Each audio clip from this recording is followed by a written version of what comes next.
A partir de este momento comienza Respira Libre con la doctora Sajid Mariño. Y aquí estamos en nuestro programa Respira Libre, entrevista con Respira Libre, nuestra nueva forma de llegar a ustedes con entrevistas a médicos venezolanos que están en el extranjero en esta actualidad de la pandemia del COVID-19. Recordemos que estamos llegando a ustedes por la tnoradio.com y a través también de nuestro canal de YouTube Respira Libre. Juan Armando Chozone, gran amigo, querido compañero médico venezolano, otorrinolaringólogo reconocidísimo, que está actualmente en la Universidad de Miami. ¿Okay? Quiero destacar que tienes ya un tiempo trabajando acá en la parte de etología, pero que te han llamado a formar parte de los médicos como apoyo que toda la universidad está llamando para la atención de los pacientes con COVID-19. Quiero que nos des, primero agradecerte que estés de nuevo con nosotros, que ya habías estado cuando habíamos empezado el programa hace 2 años, y que puedas dar tu visión de cómo estamos viviendo en el estado de la Florida esta situación. Bienvenido, Juan Armando.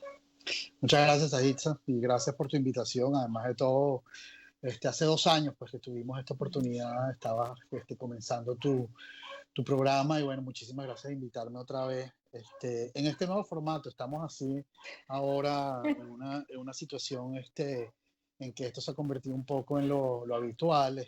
La última vez estuvimos en el estudio allá en Caracas, y ahora pues estamos en este nuevo formato. Y quizás eso es lo que ha sido interesante, pues el cambio que esto ha producido, por el impacto que ha producido en sí esta pandemia mundial. Y, y una de las cosas que hay es que nos ha agarrado a todos un poco, y entendiendo un poco la frustración de la gente, porque, bueno, tantas cosas cambiaron. Hay tantas cosas que han cambiado en la vida de las personas En tan poco y tiempo. en muy poco tiempo. Y ese poco tiempo realmente no es poco tiempo, porque es una enfermedad que estamos apenas conociendo. Es un virus que apenas se identificó en diciembre. De, de por sí, el virus como tal se identificó fue en enero. Entonces, estamos hablando de que en los tiempos son tiempos extremadamente cortos. Conocemos sí que, pues, que es un virus que tiene una alta tasa de contagio, que los pacientes se pueden complicar, y se pueden complicar de forma muy grave. Eh, una de las cosas que pues preocupaba, y al principio se decía, bueno, pero esto es otra gripe más. Sí, el problema de la gripe es que la gripe, la influenza, en un año tienes un número muy alto, puedes tener un índice muy alto de pacientes que puedan complicarse y morir por eso, pero ocurre en un periodo muy largo de tiempo. Exactamente. En esto la preocupación era que se estaba viendo pacientes que se complicaban y pacientes que terminaban en un hospital o terminaban en unos cuidados intensivos de una manera muy violenta. Y Claro, eso, es exponencial. sí, Totalmente exponencial. sí, y esto estresa el sistema de salud. O sea, lo lleva a puntos donde el sistema de salud no puede mm, atender de forma efectiva esas avalanchas de pacientes gigantescos que vienen. Sí, definitivamente es así. Cuéntanos tu experiencia. Tú estás ahorita, ¿cuál es el cargo tuyo en la Universidad de Florida en este momento? La Universidad de Miami, yo estoy ahorita como profesor, miembro del staff de profesores, y también como consultante en el área de otología, neurotología y cirugía base de cráneo. Y con el Este, laboratorio de implante coclear. el laboratorio es un laboratorio, estoy a cargo del programa de educación internacional para cirujanos en el área de cirugía de oído y cirugía de base de cráneo. El laboratorio es un área de entrenamiento quirúrgico eh, para cirujanos, tanto para nuestros residentes como para cirujanos que vienen de fuera, tanto digamos, afuera de la institución, porque tenemos gente que viene inclusive del mismo estado, de la misma ciudad, de la misma región, del mismo los Estados Unidos, pero a la vez tenemos cursos de preparaciones internacionales, y eso está dentro de lo que es un, un instituto o un área de entrenamiento quirúrgico que sea mínimamente invasivo. Entonces, compartimos un área en la cual el 30% de toda esa zona, una zona fantástica, maravillosa, donde está toda la parte de cirugía robótica, toda la parte de cirugía laparoscópica, toda la parte de cirugía mínimamente invasiva. Y dentro de ese contexto que tiene la Universidad de Miami para entrenar a los cirujanos, nosotros tenemos un 30% de esa área para entrenamiento específico del área nuestra. Excelente, de verdad que siempre felicitándote porque dejas muy en alto pues, el nombre de Venezuela siempre en eso. Bueno, Y perdón, y atendiendo pacientes también que tenemos, porque tenemos un compromiso, una carga de compromiso de ver y atender pacientes en diferentes consultas satélites que tenemos en todo el sur de la Florida. exactamente. Y tuvimos pues la oportunidad de compartir contigo un llamado que hizo la Universidad de Miami a todos los médicos de todas las especialidades, de todas sus consultas, a apoyar en este momento a los pacientes que están llegando con COVID, pues el personal tenía que ser un poco responsable. Cuéntanos esa experiencia. Bueno, fíjate, hoy, el día de hoy, por lo menos hay buenas noticias que reportar y esperemos que esa tendencia siga así. El llamado se hizo hace aproximadamente ya un poco más de una semana para que hubiesen diferentes líneas de respuesta.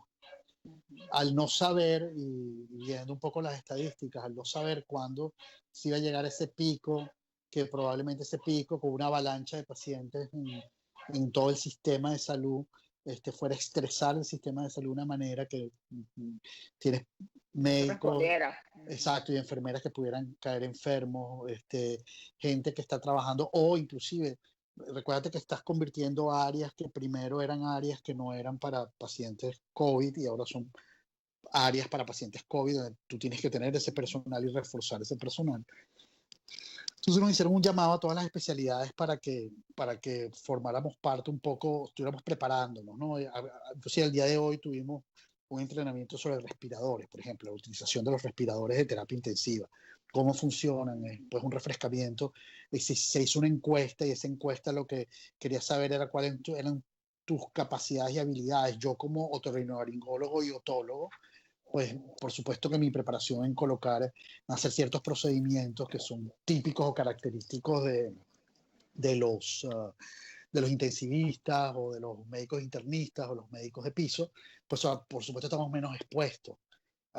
Y después de mucho tiempo, ha sido una práctica muy especializada, llega un momento y punto que no estás expuesto. Entonces, nos empiezan a hacer todos estos refrescamientos. Nosotros somos realmente una unidad de respuesta de tercer nivel, no de primer nivel ni de segundo nivel.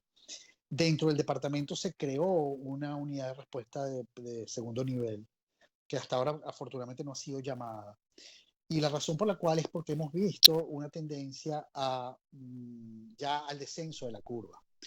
El sistema no llegó a estresarse en ningún momento. El sistema, tanto el sistema de Jackson, en el caso del condado Miami-Dade, no se estresó. La Universidad de Miami tuvo un poquito más de capacidad llena, pero afortunadamente todos han respondido de una manera satisfactoria y hay suficiente material, hay suficientes respiradores, hay suficientes camas de terapia, hay suficiente material de protección.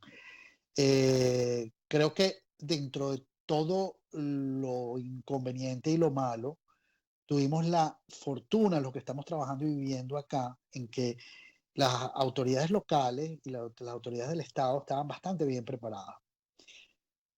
Discutíamos algo, esto lo quiero decir como una opinión personal, esto no es una opinión ni de la Universidad de Miami, ni una opinión como experto, pues yo no soy experto epidemiólogo y quiero que tomen esto bien claro como una opinión muy personal, como una observación muy personal, como profesional de la salud. Si ustedes ven las estadísticas de los Estados Unidos, ven que, por ejemplo, dos estados que tienen muchos pacientes, o sea, que tienen un volumen muy importante de casos positivos, como son California y Florida, relativamente el número de fallecimientos ha sido relativamente bajo y los focos han sido focos muy específicos, fundamentalmente en sus grandes áreas metropolitanas. Pero también hay una cosa interesante que fue el grado de respuesta, que es un poco lo que ustedes vieron, lo que está pasando en Alemania, lo que está pasando en algunos países de Europa. De repente pareciera que hay una mejor respuesta del sistema ante esto, en comparación con lo que pasó en el norte de Italia. Inclusive tú ves las estadísticas en Italia, es muy disímil lo que está pasando en la Lombardia, en el norte de Italia, con lo que pasa en el sur. En el sur. Sí, Sí, es completamente disímil. Entonces, eso también ha ocurrido acá. Entonces, una de las cosas muy interesantes y una conclusión que yo puedo hacer como una inferencia, y es simplemente una inferencia, no es ciencia. El estado de la Florida y el estado de California tienen una cosa en común, que no tienen muchos estados de la Unión Americana, que es que están más expuestos a catástrofes naturales. Nosotros todos los años estamos expuestos a un huracán. Y huracanes con características catastróficas, porque por ejemplo, tuvimos la suerte del año pasado que Dorian no pegó en Florida, pegó en las Bahamas, pero es que si Dorian hubiese hecho eso en el estado de la Florida, las consecuencias hubiesen sido enormemente catastróficas. California está muy predispuesto a tener terremotos, entonces son estados que tienen algún grado de preparación y contingencia ante grandes desastres naturales. Entonces puede ser que tengan más números de camas de terapia intensiva que no tienen otros estados. Entonces, si tú comparas Nueva York, donde no hay esa posibilidad, donde esa posibilidad no es relativamente los estados del noreste, más allá de tener una tormenta de nieve que puede durar 3 o 4 días, eso pasó, quizás no están expuestos. Entonces, es muy interesante, cosas que habrá que evaluar en el futuro para saber por qué ocurrió en un estado una cosa diferente que en otro estado. Fíjate que el ejemplo contrario es Luisiana. Luisiana es un estado que está muy predispuesto a hacer desastres naturales. Pasó con Katrina y ven ustedes que los resultados en Luisiana no son nada buenos. O sea, los números en Luisiana son son muy preocupantes. Entonces, es interesante poder ver en el futuro. Es una buena conclusión porque aparte Luisiana ha estado expuesta a fenómenos naturales, pero no con la misma frecuencia que California. No, sí. Puede ser eso. No, sí están expuestos, muy expuestos. Han estado muy expuestos, pero fundamentalmente hay otro tema, que es que habría que ver cómo es la respuesta del sistema. O sea, si el sistema en Katrina demostró que no estaba preparado. Definitivamente. Y no sabemos si todavía el sistema está preparado en Luisiana.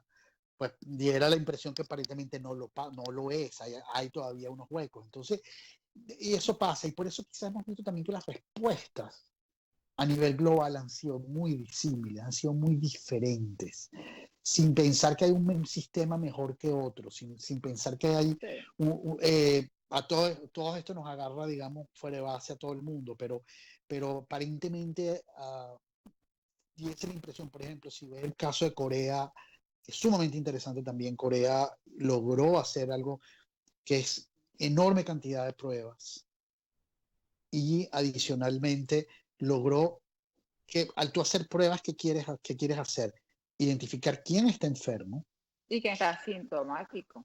Y quién está asintomático, pero quién está enfermo. Y entonces, en vez de aislar al resto de la población, como se hace en epidemiología, tú aíslas al que está enfermo. Tú llevas a la cuarentena al que te va a contagiar a los demás porque está contaminado. Entonces tú aíslas al contaminado, pero no aíslas al resto. Cuando tú no sabes cuántos están contaminados, ¿qué haces tú? Aíslas a todo el mundo, que ha sido lo que nos ha pasado ahora. Porque estamos en ese plan, porque realmente hoy en día todavía no sabemos quién está contaminado y quién no está contaminado. Entonces es preferible si tú encierras a todo el mundo. Y quiero que entiendan también una cosa.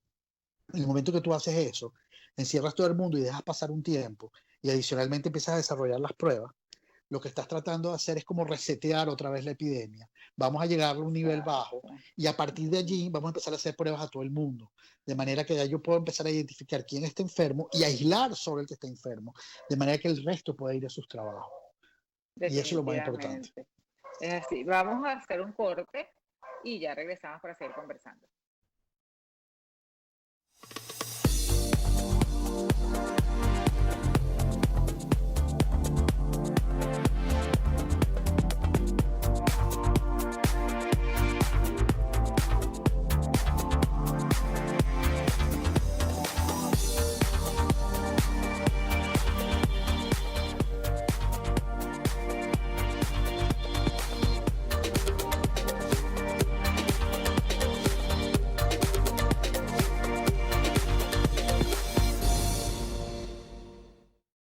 Ya estamos de vuelta con Respira Libre.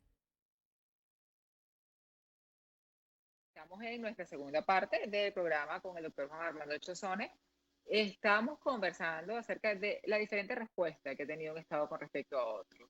Pero, ¿cuál sería en este momento el enfoque que tú como médico venezolano que está entrando poco tiempo trabajando dentro de este sistema, puedes decirnos con respecto a cuál consideras tú que será el pre y el post-COVID-19 en lo que es el desempeño médico, por ejemplo, en esta parte de la Florida?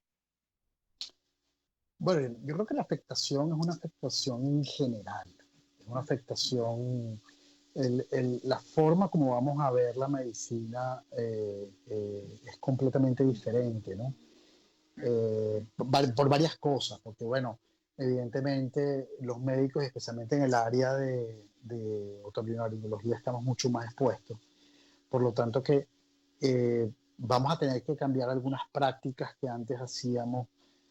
No quiere decir que no estábamos protegidos, pero probablemente no teníamos los sistemas de protección mucho más rigurosos, que ahora van a tener que ser mucho más rigurosos. Eh, y hay cosas que hemos empezado, yo creo que hemos empezado a aprender. eh, por ejemplo, se ha hecho mucho hincapié y estuvimos el día de ayer discutiendo todo este tema de telemedicina. Pues hemos tratado de quizás drenar un poco a telemedicina, pero por ejemplo en el área que nos compete a nosotros, en algunas cosas se aplica, en otras cosas no es tan efectivo. O sea, pudiera solucionar algunos problemas de los pacientes haciendo telemedicina, pero hay otros problemas que no puede solucionar haciendo telemedicina. El contacto con el paciente y el examen del paciente sigue siendo fundamental. Entonces, creo que un poquito redimensionar ese tipo de cosas. Inclusive, cosas que hacemos. Estamos ahorita embarcados en una serie inclusive de investigaciones. Nos pasaron, por ejemplo, de este momento para acá, o sea, estamos hablando de que esto hizo explosión durante la última semana de febrero, principios y todo el mes de marzo, y ahora durante la primera quincena de abril. Y hay aproximadamente aproximadamente 15 proyectos dentro de la Universidad de Miami que ya están trabajando con COVID.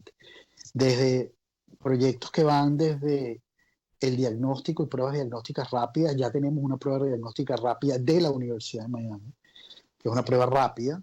Se va a empezar a implementar la prueba rápida de la Universidad de Miami, con un conjunto de gente maravilloso que estuvo trabajando. Hay trabajos tanto en la parte de biología molecular como en la parte de impacto social, pero estamos nosotros, inclusive en el departamento nuestro, hemos hecho varios inclusive se han conseguido grande investigación, o sea, dinero de investigación. Ahorita, por ejemplo, estoy embarcado en un proyecto sobre protección en quirófano, cómo podemos nosotros cambiar algunas cosas para estar más protegidos y el personal de quirófano más protegido. Una de las cosas que nos está pasando es que, o por lo menos se ha detectado, especialmente cuando hacemos en cirugía de oído, hay muchísima aerosolización porque utilizamos irrigaciones y esas cosas que en el momento que estamos haciendo la cirugía en el oído. Y hemos estado justamente un poco haciendo modelos y cosas a través con algunos de los ingenieros y en colaboración también con otras universidades, con la Universidad de Carolina del Norte, para ver la posibilidad de poder cambiar esos modos que van a pasar de aquí en adelante. O sea, de aquí en adelante van a haber muchas cosas que van a cambiar.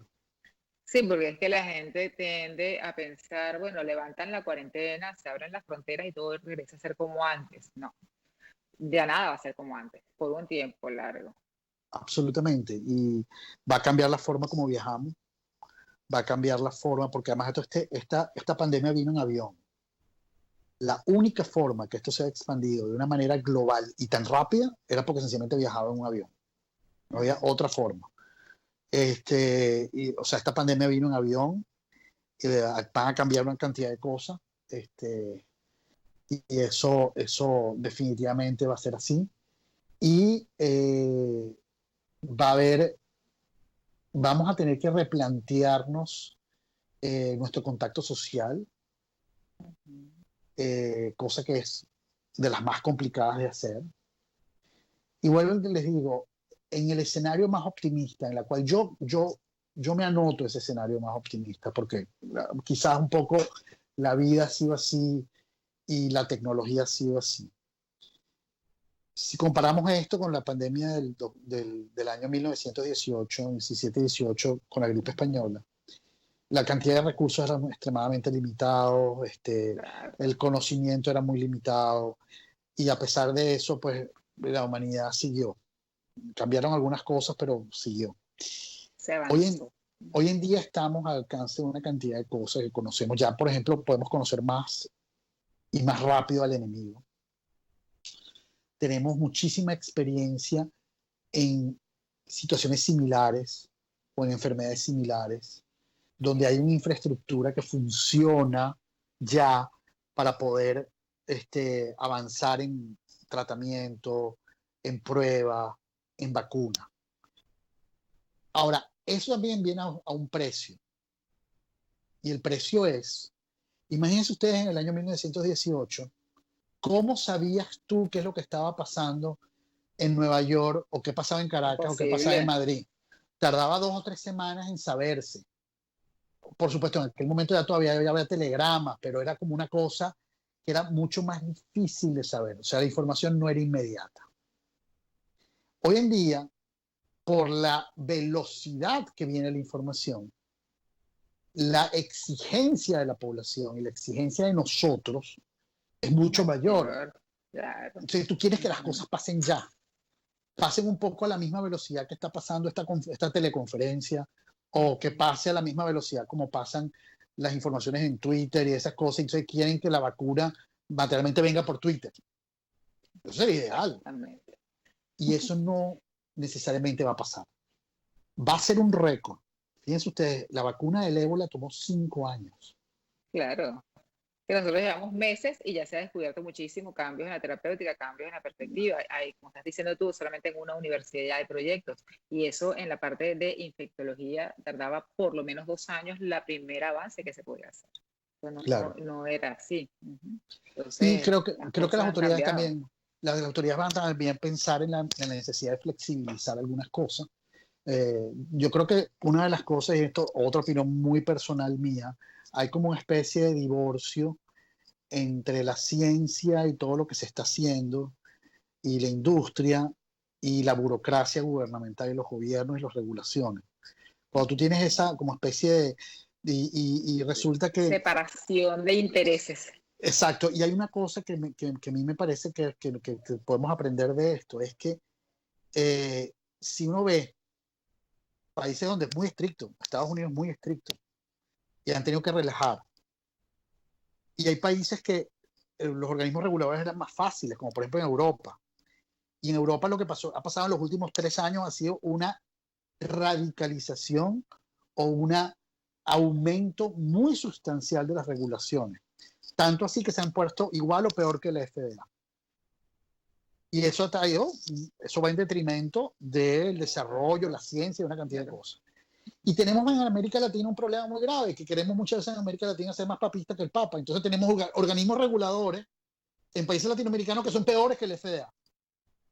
Entonces, Exactamente. yo creo que una de las cosas que pudiera salir de todo esto es entender que en la ciencia no vale la pena que si tú estás haciendo algo en el país A y lograste comprobar que lo que estás haciendo en el país A funciona, ¿por qué tengo que salir yo a hacer una lista más grande de lo que tú hiciste en el país A para hacerlo en el país B? Y si el país B, que es donde estoy yo, es inclusive menos tecnológicamente desarrollado que el tuyo, ¿por qué te voy a exigir una lista de más cosas?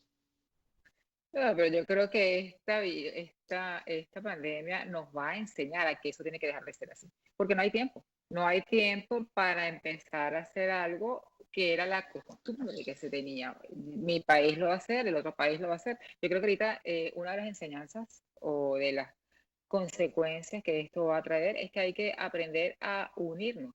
Ahorita no hay fronteras, ahorita no hay un solo país que esté sufriendo, de ahorita somos todos.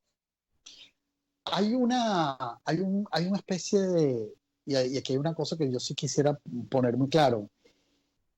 Los organismos burocráticos han sido burocráticos, especialmente los organismos internacionales, ahorita con esta discusión de la Organización Mundial de la Salud. Quizás una de las conclusiones prácticas serían cómo poder, en cierta forma, y eso para el beneficio de la humanidad, en cierta forma, globalizar una cosa que es tremendamente técnica, que es los avances en medicina y en ciencia, que van directamente, o sea, que impactan directamente a la población, que impacta directamente a las personas, que te impacta a ti, Sahitz, a mí, a mi familia, a tu familia, a la de todos. ¿Cómo puedes tener tú un organismo meramente técnico en la cual permita que no caer en esa burocracia infinita de cada aldea? O sea, cada aldea tiene unas reglas que pareciera como que si los seres humanos de esa aldea fueran diferentes a los seres humanos de la aldea de al lado. Eso no tiene sentido y eso es lo que nos hace más ineficientes. Entonces, yo considero, sin decir que es que la FDA es mejor que la CE o el TV o es mejor que los chinos, mejor que los japoneses, no.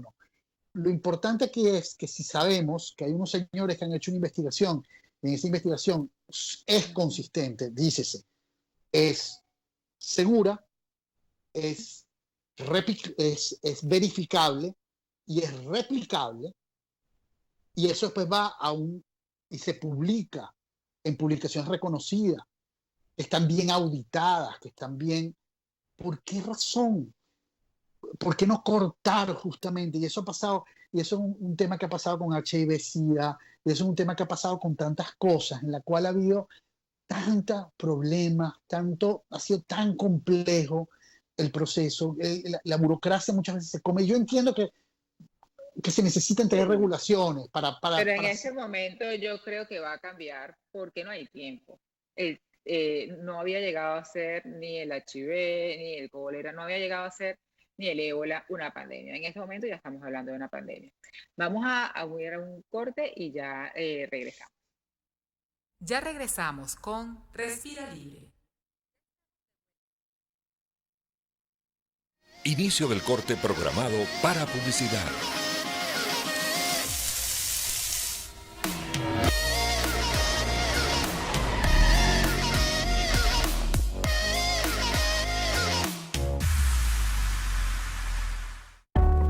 ¿Sabían que en Venezuela tenemos el primer centro de otorrino con cirugía láser en consultorio para tratar obstrucciones nasales y ronquidos sin entrar al quirófano? Aplicando una técnica certificada internacionalmente, con una década de experiencia y más de 1.500 pacientes. Un modelo de negocio replicable, inédito, con un plan de expansión global. Contáctanos por el 0412-235-7909, nuestras redes sociales @respiralibre y www.respiralibre.com.be. Hotel Tamanaco Intercontinental es el icono de la Venezuela moderna. Business Center, confortables habitaciones y suites, espaciosos salones para fiestas, banquetes y reuniones, piscina, cafetería y el restaurante Le Gourmet, el mejor de comida internacional en la Caracas cosmopolita. Allí degustará usted los más deliciosos y exquisitos platos de la cuisine internacional. Restaurante Le Gourmet, para el más exigente paladar, en el Hotel Tamanaco, ícono de Venezuela. Fin del corte programado para publicidad.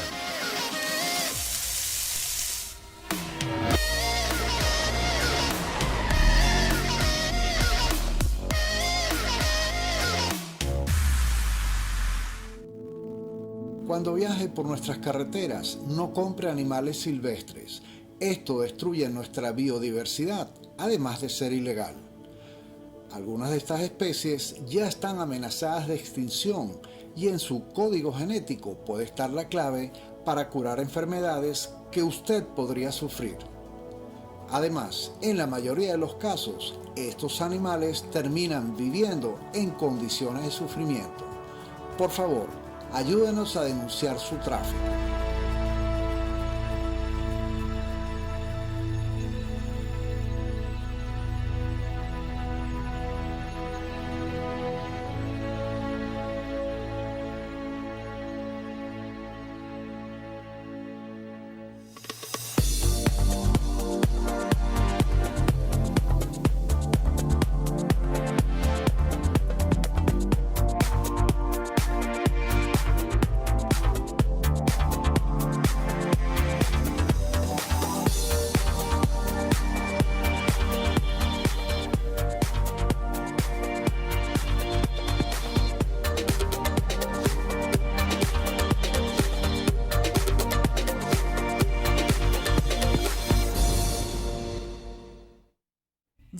de vuelta con Respira Libre. Con Respira Libre y continuamos hablando con mi querido amigo el doctor Juan Armando Chozone, otorrinolaringólogo venezolano que en la actualidad está trabajando en la Universidad de Miami. Y bueno, ya hemos hablado un poco de la situación de cómo se ha afrontado a nivel del estado de la Florida, las diferentes reacciones que han tenido los estados, los planes y los proyectos que ya están en marcha dentro de la institución donde está laborando, de la Universidad de Miami. Y pues bueno, también con la expectativa que esperamos todos de que se globalice un poco la contribución científica para el avance y el beneficio común de todos los países y que no se vaya a parcelizar lo que es la decisión de cómo seguir por el bien común con esta pandemia. Ahora yo quisiera que cerráramos en estos minutos con la visión de un otorrinolaringólogo de tanta experiencia como tú, de cómo ve la especialidad y cómo ve el trabajo de un médico que trabaja en lo que es la parte de cabeza y cuello, que somos los más expuestos, en un futuro, de aquí en adelante, ¿cuál sería la diferencia o cómo ves tú el abordaje que tenemos que hacer? Cuéntanos, ¿cuál es tu expectativa? Bueno, vamos a migrar hacia procedimientos o probablemente vamos a estar en presencia de una situación que nos va a obligar, sin ninguna duda, a estar más protegidos, tanto nosotros como nuestros pacientes. Ahorita, una de las cosas que no sabemos, los primeros casos que hubo de médicos contaminados fueron otorrinolaringólogos, anestesiólogos, oftalmólogos, médicos de emergencia y médicos primarios. ¿Puedes cortar un momentito, sí? En conclusión, el impacto va a ser metodológico. Vamos a tener probablemente un periodo, a mis colegas otorrinos, que vamos a tener que adaptarnos, que va a ser incómodo, como va a ser incómodo para cualquier actividad, para después cambiar algunos procedimientos, para justamente hacernos 100% más seguros y que estemos claros, porque como te venía diciendo, al haber sido más expuestos, los otorrinolaringólogos, anestesiólogos, médicos de emergencia, al principio no sabíamos, era porque no sabíamos, entonces no estábamos suficientemente protegidos. Hoy en día eso va a cambiar.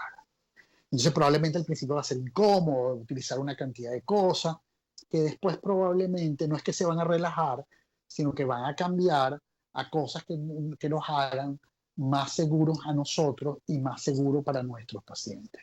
Entonces, yo la única recomendación que les digo, hoy en día, y basado en cómo estamos, cualquier medida de seguridad es buena.